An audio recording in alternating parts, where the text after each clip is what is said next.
boy accidentally dropped his spinning top at the feet of a group of thugs. Summoning his courage, he stepped forward to ask for it back, but the thug handed him a grenade instead. This is fun. Mistaking the grenade for a toy, the boy left with an excited look on his face. At the sight of this, the other men broke into sinister smirks. Clearly, this was a gang of ruthless bandits who regarded human life as nothing. As another career-defining heist blockbuster for Daniel Wu since New Police Story, to perfectly recreate the vicious image of Zhang Jun, the most notorious bandit in modern China, Daniel Wu went as far as abandoning his handsome image, tanning his skin to a dark, rugged hue, even shaving off his eyebrows and hair. Combined with the high-stakes showdown against the detective played by Wang Kunyuan, the film raked in 200 million yuan at the box office within its first week of release. To this day, it remains an evergreen classic that never gets old. The story is set in the 1990s, where Zhang Sun, played by Daniel Wu, formed a syndicate known as the Eagle Gang. They wreaked havoc across the region with every member he recruited being a cold-blooded criminal, ambushing armored trucks and robbing jewelry stores were nothing more than a daily routine for them. Panic quickly spread among the local population. Consequently, the higher-ups specially dispatched Criminal Investigation Captain Zhong Cheng, played by Wang Kunyuan, to lead the case. Soon the liaison officer met Zhong Cheng in front of the train station. As they were heading back to the station, Zhong Cheng noticed a department store nearby displaying a 10th anniversary banner, yet its doors were tightly shut, a discrepancy that immediately piqued his suspicion. In reality, Zhang Sun and his gang had targeted the store just minutes prior. 8 minutes at the leader's signal, the entire crew swung into action like a well-oiled precision machine. They skillfully pulled masks from their bags, while one man moved to close the rolling shutter door. The other three took their positions to act as lookouts. Once the door was fully shut, Zhang Falcon arrogantly blew a kiss to the receptionist, then drew his pistol to seize control of the situation. Within moments, the customers were all huddled on the floor, shivering in fear. Seizing the opportunity, his accomplices smashed through the glass and swept everything of value off the counter. But just before leaving, Zhang Falcon felt a sudden sadistic whim and slammed his foot onto the lobby manager's back. I'll give you a chance. Tell me a joke if it's funny.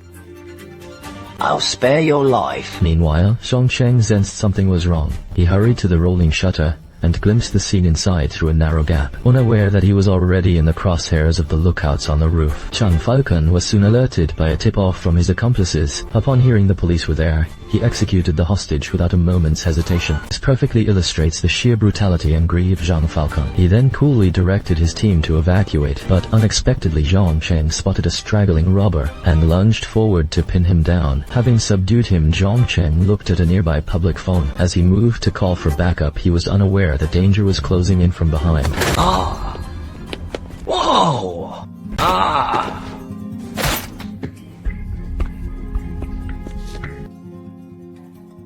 Handcuff him.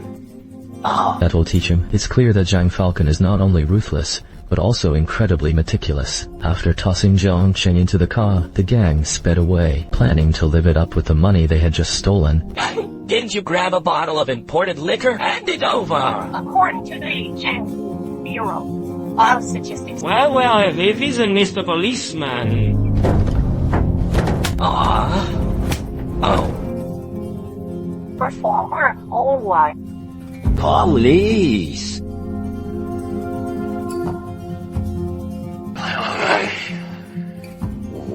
Just you. Oh, boy. what do you think? Tell me a joke.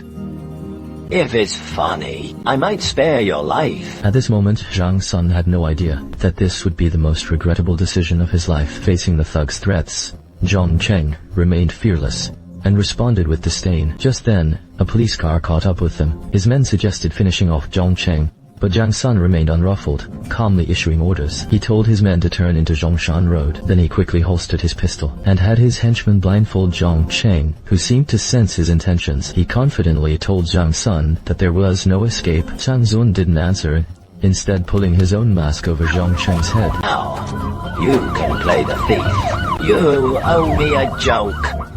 You wanted a joke.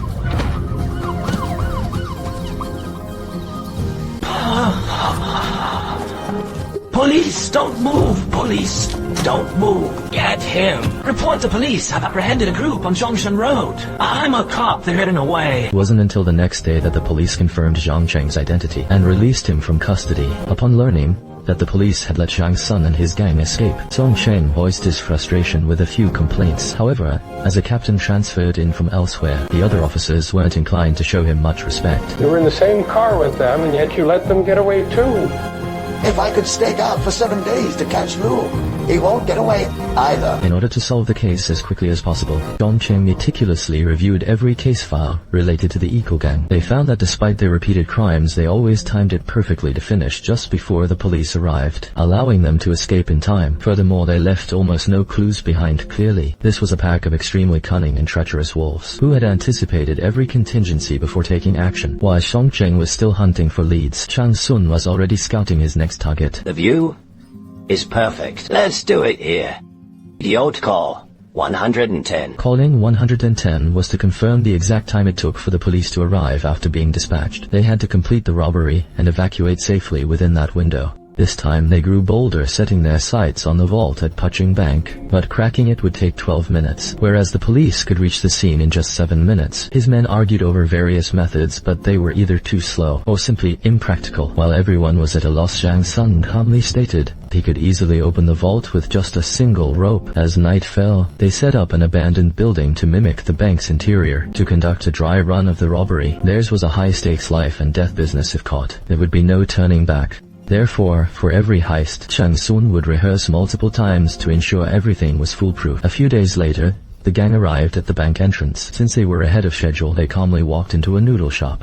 Zhang Sun picked a window seat with a clear line of sight, giving him a full view of the bank entrance.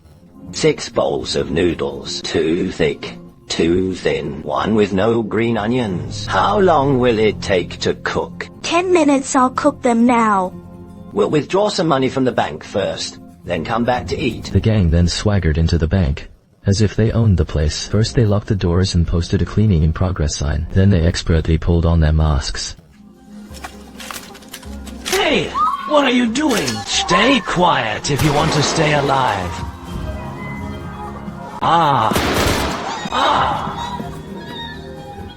Everyone get on the ground.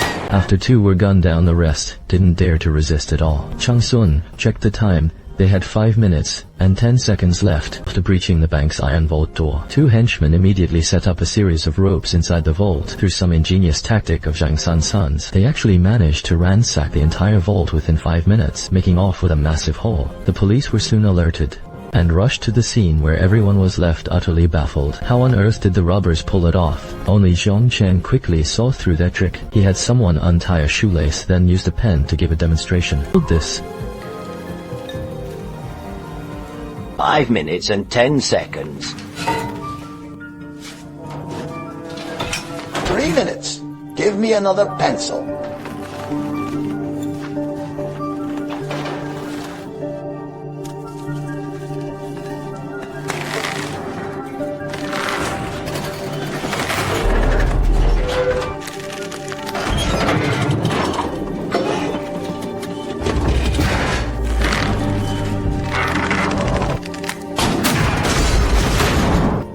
Did you use much force? No, not much at all. It turns out this special knot acts like a pulley system. By using mechanical advantage, they could easily breach a heavy safe door. These guys are real pros. At this moment, even Zhong Cheng couldn't help but admire the gang's cunning and ingenuity. Stepping out, Zhong Cheng noticed the noodle shop directly across from the bank, led his team over to investigate for leads. To his surprise, the young girl looked shocked when they identified themselves.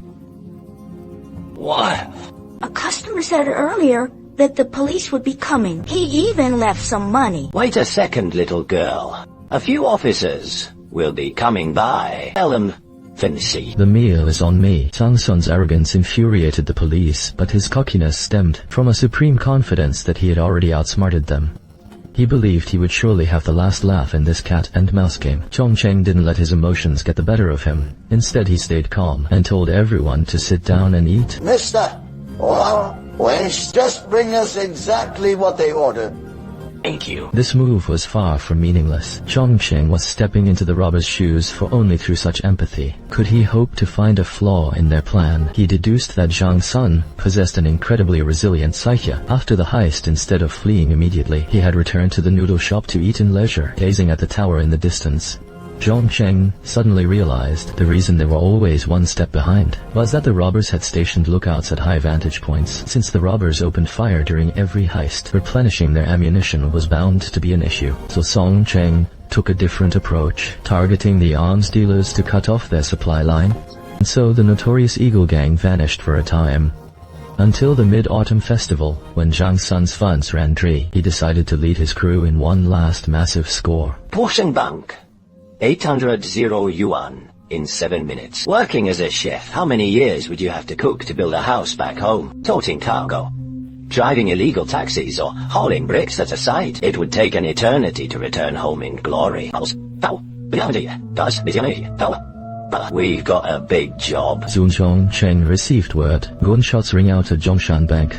The team sets out immediately. Robbers have just finished the heist and are about to leave Sharpai. Immediately reports in after spotting the police. Unexpectedly, the police aren't following the usual playbook this time. Their target isn't the fleeing getaway vehicle at all, but Sharpai, who's acting as the lookout on the high-rise. By the time Zhang Sun realizes it, it's too late. While Zhongcheng orders his men to encircle Zhang Sun and his gang, he climbs up to the rooftop to bring Sharpai in, refusing to give up without a fight. Sharpai engaged in a fierce firefight with Zhongcheng, but is ultimately outclassed. He is shot and falls from the high-rise. Seeing this, Zhang Sun immediately orders his men to reverse the car, not out of loyalty to die with his comrade, but to leave no loose ends. The gang understands his intent, and without a word, they all put on their hoods. This signals that a violent shootout is inevitable. Stepping out of the car, Zhang Sun raises his AK. He opens fire indiscriminately into the crowd. The police immediately evacuate the civilians and move forward to provide suppressive fire, preventing further casualties. The robbers fight their way through to Sharpai. Seeing the plea in Sharpai's eyes, Zhang Sun doesn't hesitate and tosses a grenade at him. He then quickly boards the car and speeds away. Just then, an officer jams a bicycle into the chassis of the getaway van. As the van slows down, Zhongcheng shoots the support of a nearby billboard. A moment later, the falling billboard strikes the van like a giant axe. Just as it seems, the robbers are finally cornered. A taxi unexpectedly pulls up nearby. Zhang Sun made a split-second decision, ordering his men to hijack a taxi. After another fierce firefight, the robbers, right before fleeing, did not forget to blow up their own getaway van. They did this to eliminate every shred of evidence. Before leaving, Zhang Sun caught sight of Zhongcheng on the rooftop. In this third confrontation, Zhongcheng finally turned the tables. He didn't just take down Zhang Sun's right-hand man. He sent the leader himself fleeing in panic. Late at night, Zhang Sun bid his brother a final farewell. While his men were consumed by rage, Zhang Sun remained calm and cold. He always maintains absolute focus and lucidity. It is this calculated nature that makes him a terrifying adversary. To retaliate against the police, Zhang Sun ambushed a patrol car and tied all the officers to their seats. In the center sat a suitcase with the cash completely untouched. When Zhongcheng opened it, he found a note inside one of the money bags. It read, "You still owe me a joke." Clearly, this was Zhang Sun's formal declaration of war. Over the following years, he expanded the scope of his crimes, from the 1991 Longping Service Center robbery to the Nangxi Bridge truck heist, and the armored truck robbery of 1992, and the bank counter robbery in 93. Their trail spanned the entire country, making them incredibly elusive. It wasn't until 1995, as CCTV surveillance became more common, that the arrogance of Zhang Sun and his gang began to wane. Years of life on the run had left him exhausted. Then, by chance, he rescued a woman on a rooftop who was about to jump. Naturally, the two of them became a couple. Her presence sparked a desire in Zhang Sun to leave his criminal life behind, but once the woman became pregnant to provide for their future, Zhang Sun had to gather his old crew for one last job. This time, they set their sights on an armored truck. Little did they know the police had already anticipated their move. They set a dragnet determined to leave Zhang Sun and his gang no way out. Soon Zhang Sun saw the armored truck arriving at the bank's entrance. The gang immediately donned their masks and sprang into action. After taking out the driver with a single shot, the other armored guards were also gunned down. However, just as the thugs floored it with the cash boxes, a police car suddenly cut them off at the intersection. Seeing no way out, Zhang Sun grew desperate and ruthless. He ordered his man to accelerate and ram straight into the police car. fierce shootout erupted on the streets, but soon more police arrived as backup, completely surrounding them. Though the thugs were fierce, they couldn't turn the tide and another was killed. Seeing this, the others scrambled out of the car to return fire. At that moment, Zhang Sun noticed an officer with his leg pinned inside a car to avenge his fallen comrade. He ruthlessly executed the officer on the spot. Zhongcheng tried to move in to help, but heavy fire pinned him down behind a pillar. Just then another police car came racing toward them. Remaining robbers turned their guns and opened fire on the car, instantly splattering blood across the windshield. With the situation spiraling out of control, the robbers tossed a grenade under the cover of the blast. Zhang Sun threw another and scrambled into the car to make his escape, but he failed to notice that the wounded officer was clinging to his last breath. He managed to pop their trunk, and just like that, the massive momentum sent the cash boxes tumbling onto the road. Zhang Sun's plan was foiled, and he lost one of his men, but the police also suffered heavy casualties. Over 30 people were wounded today. 4 armored car couriers are dead, 2 security guards, and 3 civilians. Children have lost their fathers. Wives have lost their husbands. Parents have lost their children. And some have lost their closest friends. The Eagle Gang is like this grenade in my hand. If we don't corner them here in Zhiying today, then it could detonate anywhere tomorrow. With Zhongcheng's stirring words, the final showdown had finally begun. The police locked down the city, scouring every inch of the area, until they finally tracked the robbers to a hotel. They immediately surrounded the building, determined to wipe out the gang once and for all. However, they still underestimated the desperation of these criminals. Just as Zhongcheng arrived, an officer was thrown from an upper floor. Zhongcheng led his team upstairs where the gangsters were now trapped. Yet they refused to surrender, fighting back like cornered beasts. With no other choice, the police shot them on the spot, the wounded Baldy preferring death over capture.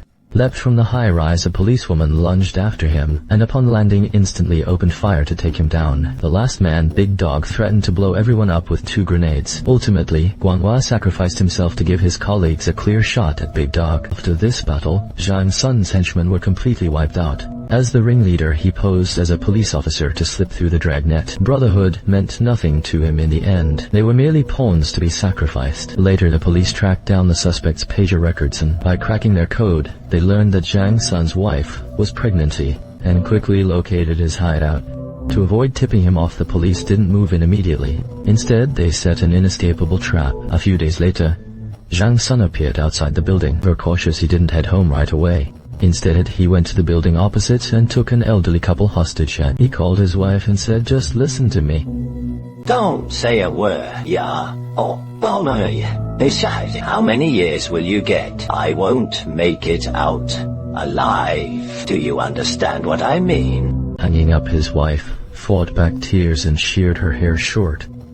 She then cut Zhang Sun out of their wedding photo and prepared to flee. The police had to intervene and intercept her. Inside the apartment, they found 3 rifles and a marriage certificate. Zhongcheng pressured her for Zhang Sun's whereabouts, but her eyes were full of spite. She clearly wasn't going to cooperate easily. To the world, Zhang Sun was a cold-blooded monster, but to her he was the only light in her life. Then Zhongcheng cracked the final code. Zhang Sun was set to appear at the Peace Theater at 3:0. The police moved in immediately. The man sitting in the center was completely oblivious to the approaching danger. Soon undercover officers closed in and surrounded him. By the time he realized something was wrong, it was too late to escape. Police swarmed him and swiftly brought him down. But in the interrogation room, Zhongcheng realized something was off. The scar on the man's ear wasn't from a bite. It was a clean cut from a knife. He instantly realized that the man was just a scapegoat sent by Zhang Sun. I am Zhang Sun. I'm really Zhang Sun.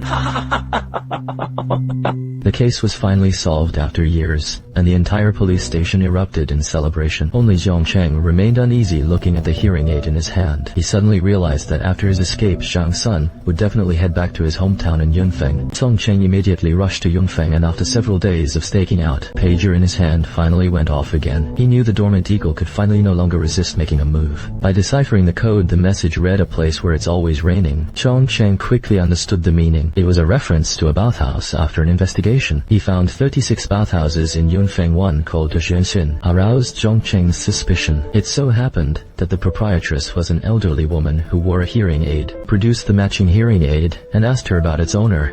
He's not here. Are you a friend of his? I've been looking for him for years. The mother's face suddenly stiffened. She had clearly guessed Zhongcheng's identity as a policeman. The name of her bathhouse Zhiying suggested she had long known about her son's crimes, but out of a mother's love she couldn't bring herself to turn him in. Yet plagued by guilt, she also intended the name to mean wash the heart, signifying a desire to cleanse his sins. But sins cannot be washed away. They can only be atoned for. Zhongcheng found Sang Sun in the bathhouse, and the two sat facing each other. At this moment, Zhang Sun actually felt a sense of relief. Finally, we meet. You still owe me a joke. Do you know how an eagle falls from the sky? Hey, because you're not wearing any underwear, the eagle covered his face with both hands. Ah, what a hard fall. The two were soon locked in a fierce struggle.